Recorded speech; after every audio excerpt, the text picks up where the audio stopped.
네, 틀딱TV 시청자 여러분, 오늘은 호국 보훈의 달을 맞아 6월달이 호국 보훈의 달이죠. 6.25 전쟁이 있었고 안보와 관련된 중요한 사건들이 많은데 틀딱 요즘 뭐 보니까 백선엽 장군님을 어떻게 예우할 것이냐 하는 게 뜬금없이 지금 논쟁이 되고 있어요. 그래서 제가 이유를 좀 알아봤더니 우선 이분이 워낙 지금 고령이시라 현재는 병원에 입원해 계시는데 이제 언제 어떻게 되실지 모르니까 이제 돌아가시면은 이분을 어떻게 할 것이냐 하는 걸 가지고 뭐 국립묘지에 당연히 가야 된다라는 분들이 이제 있는데 가면 안 된다라는 주장을 하는 사람들이 이제 목소리를 얻고 있고 그 목소리가 정권과 코드가 맞는 목소리가 이제 문제가 되는 것 같아요. 근데 이제 백선엽 장군이 아시다시피 어떤 분이냐면 뭐 대부분의 우리 국민들이 다 알 것 같은데 6.25 전쟁 때 북한이 남침할 때 우리나라를 지키는데 가장 결정적인 역할을 한 군의 핵심 인물이었고 또 그 이후에 뭐 국군의 현대화나 이제 국군의 발전에 엄청난 기여를 해서 지금은 미군조차도 백선엽 장군은 정말 명예 사령관으로 모시는 평가가 좋은 분인데 이제 이분이 과거에 만주에서 일본이 운영했던 간도 특설대에서 활동을 했기 때문에 맞으면 독립군을 때려잡았기 때문에 이분은 국립묘지에 가면 안 된다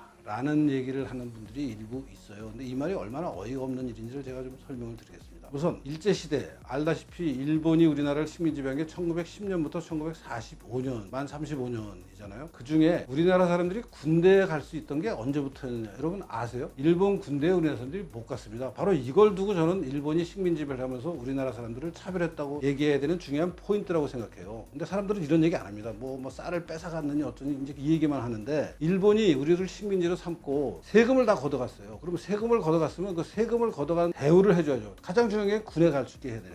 근데 식민지 백성이라고 군대에 안 받아줬어요. 37년 중일전쟁 날 때까지 일본 군대 우리나라 조선 사람들은 못 갔습니다. 식민지 백성들은. 이것이 식민지배의 차별이다라고 얘기하는데 이거를 얘기하는 사람이 아무도 없어요. 그러니까 중일전쟁이 나고 일본이 이제 인력이 딸리니까 군대에 이제 문호를 엽니다. 물론 모든 식민지 백성을 다 징집하는 게 아니고 원하는 사람 와라. 그래갖고 이제 여러 사람들이 지원을 할 수 있게 되는데 그 중에 대표적인 사람이 아시다시피 박정희 대통령이 그래서 지원을 여러 번 하다가 세 번의 지원 끝에 1941년에 만주군관학교에 갑니다. 1937년이라는 중일전쟁이 발발하는 것 때문에 우리나라 사람들이 군대에 갈 수 있게 되고 그 군대에 가는 것이 그 당시로서는 굉장히 중요한 어떤 젊은 사람들 입장에서 군인이 되고 싶다. 내가 앞으로 군사적 경험을 하고 싶다라는 선택을 얼마든지 할 수 있는 거고 그런 선택을 가진 사람들이 식민지 시대에는 아예 군대에 갈 수 없다가 37년부터 그 길이 열려서 많은 사람들이 군대에 갑니다. 그 중에 한 사람이 백선엽 장군이었고 이분이 이제 만주군관학과 출신이죠. 이분 말고도 뭐 지금 굉장히 중요한 역할을 한 분들이 김백일 장군이라고 있어요. 이분도 이제 만주군관학교 출신으로 간도 특설대에 활동하던 분인데 이분들이 이제 간도 특설대에 가서 독립군을 때려잡았다. 그렇기 때문에 우리나라 현충원에 가면 안 된다라고 지금 얘기하고 있는데 실제 그 당시 만주가 어떤 상황인지 또 다시 한번 생각해 봐야 되는 거예요. 만주가 1931년에 만주국이라는 일본의 위성 국가가 생깁니다. 이 만주국이 이제 만주군을 거느리는 국가가 되는 거죠. 그러니까 말하자면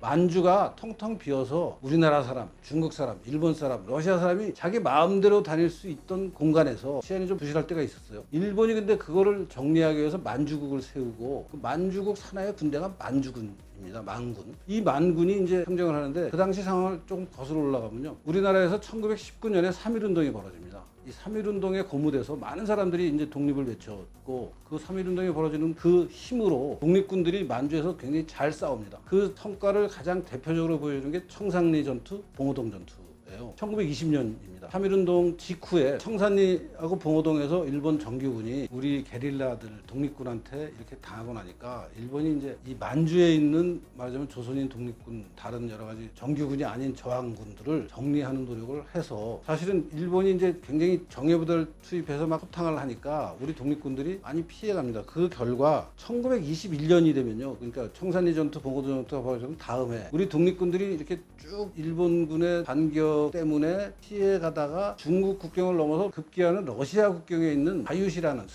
지금 스보보든이라고 불리는 그 자유시에 소련 군대에 들어갔는데 그 소련 군대가 나중에 일본이랑 화해를 합니다. 그래서 국경을 넘어서 소련 영토로 들어가서 소련 군대에 보호를 요청한 우리 독립군들이 소련 정부가 그 당시는 러시아겠죠. 러시아 혁명 이후죠 이미.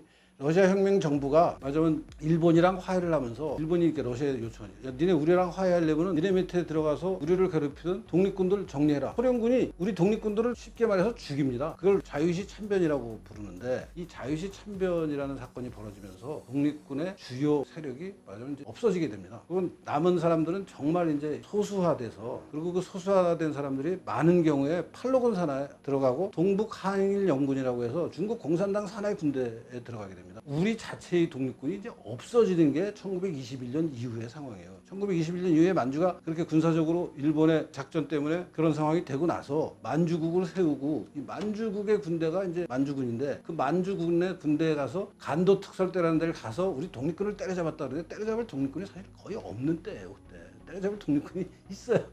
무슨 독립군을 때려잡았다는 비난을 받는데 사실은 치안이 부실하고 맞으면 제대로 된 어떤 전투는 아니지만 게릴라식으로 일부 저항하는 사람들이 정말 이렇게 산발적으로 존재하는 데에 가서 일본군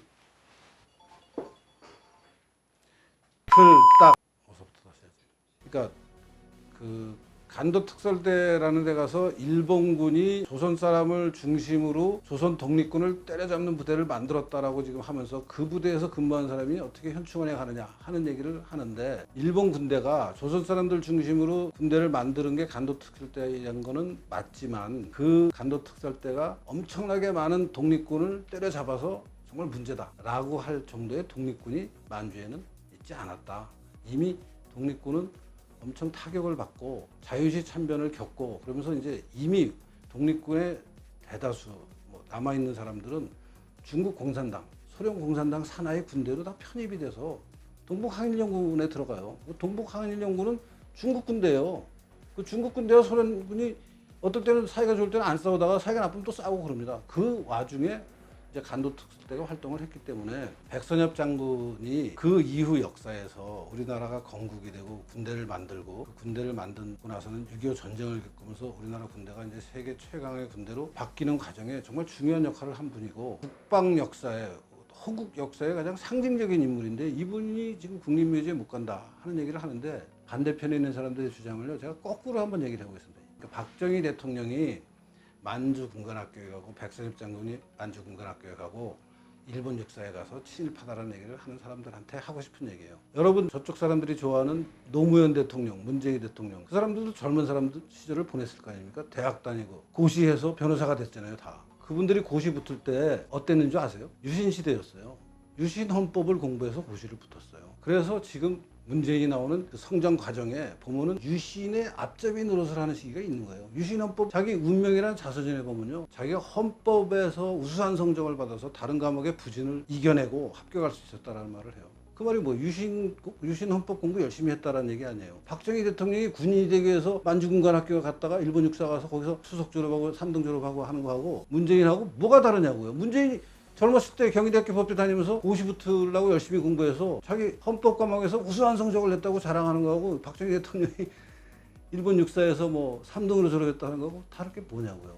젊었을 때 미래를 위해서 준비하는 청년 시기에 얼마든지 있을 수 있는 일이에요. 나중에 한 일이 중요하죠. 나중에 한 일 박정희 대통령이 우리나라를 산업화시켜요. 우리나라의 맞으면 산업 발전에 가장 중요한 역할을 하고 대한민국을 못 사는 나라에서 잘 사는 나라로 바꿔요. 도대체 한 사람의 인생에서 곧 편린을 띄어내서 그 편린도 사실은 대단한 것도 아니야. 아까 설명드렸다시피 간도 특설대가 때려잡은 독립군이 정말 얼마나 있는지 따져보면 무슨 대단한 무슨 뭐 역적질을 한 걸로 평가할 수 없는 그냥 그 당시 주어진 조건에서 아 그랬구나. 더구나 군대도 못 가던 상황에서 군대를 갈 수 있게 이제 됐어요. 국제적인 상황이 일본이 군대를 열어야 되니까 그 상황에서 군대를 가가지고 벌어졌던 일을 가지고 이런 식으로 역사를 뒤집으면은 모든 일이 문제죠. 그래서 심지어 지금 양항장가 하는 새로 이번에 당선된 국회의원이 역사 왜곡 금지법을 만들어서 아예 법으로 역사에 대한 새로운 해석, 다른 해석을 못하게 하겠다는 건데 이거야말로 전체주의적인 어떤 모습이죠. 이게 무슨 완전히 좌파 독재로 가겠다는 얘기죠.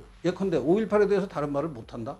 아니 왜 못해요? 그동안 예컨대 4.3에 대해서 공식적인 해석이 없었어요. 70년대, 80년대 난리를 치면서 4.3이 다른 어떤 측면이 있다는 걸 민간인이 많이 희생했다는 거는 인정이 됐어요. 근데 4.3 사건에 대해서도 사실은 그 주체한 김달삼이가 북한하고 연계된 공산주의자였다는 사실을 우리가 알아야 되잖아요. 그 얘기를 딱 숨기면서 민간인 얘기만 하는 이거 잘못된 거거든요. 그 얘기 해야죠. 5.18에도 무슨 헬기 사격이 있었다. 따져야 될 거 아니에요. 헬기 사격이 있었다는 주장과 없었다는 주장을 하는 사람들이 논쟁도 하고 증거도 서로 교차시키면서 무엇이 맞는지 따져야 될 거 아니에요. 이거를 말도 못하게 만든다? 지금 간도 특수부대에 관해서도 김백일 장군이나 백선엽 장군이 우리나라 육군의 발전에 얼마나 큰 역할을 했는데 이 사람들을 곧 딱 편린 하나 잡아가지고선 이런 식으로 매장하면서 역사에 대해서 딴소리 못하게 하겠다? 이거 말이 안 되는 일입니다. 이거 그대로 두면 절대 안 됩니다. 딱 우리 시청자 여러분, 역사 왜곡이 아니라 역사는 입체적으로 평가해야 되고 항상 새로운 역사가 나와야 그래야 사회가 발전하게 되는 겁니다. 50년대 60년대의 공식 역사관에서 70년대 80년대 운동권 역사관이 새로 등장하면서 역사가 바뀐 부분도 없지 않아 있죠. 그 80년대 역사관이 다시 새로운 해석으로 바뀌어야 됩니다. 그리고 그 바뀌는 방향이 대한민국이 더 발전하는 방향과 맞아야 이 나라의 발전이 역사로부터 확인이 되는 거죠. 잊지 마시기 바랍니다. 감사합니다.